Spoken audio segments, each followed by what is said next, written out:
পবিত্র রমজান মাসের শেষে দুর্গাপুরে মসজিদ মহল্লায় ইফতার পার্টিতে যোগ দিলেন প্রশাসক মণ্ডলীর চেয়ারপারসন অনিন্দিতা মুখোপাধ্যায়, জেলা কংগ্রেসের সভাপতি দেবেশ চক্রবর্তী, প্রশাসক মণ্ডলীর সদস্য রাখি তিওয়ারি, ব্লক তৃণমূলের সভাপতি উজ্জ্বল মুখোপাধ্যায়, তৃণমূল নেতা পঙ্কজ রায় সরকার সহ কংগ্রেস ও তৃণমূলের কর্মী সমর্থকেরা।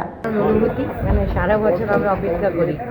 আমরা দুর্গাপুরবাসী সর্বধর্ম সমন্বয়ে বিশ্বাস করি।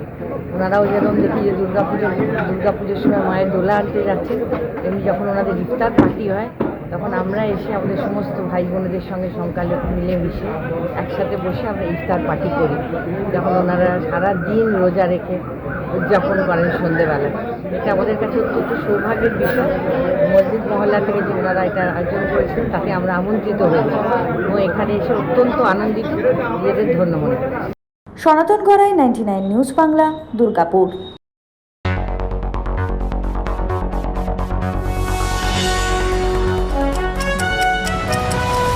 আপনারা দেখছেন 99 নিউজ বাংলা।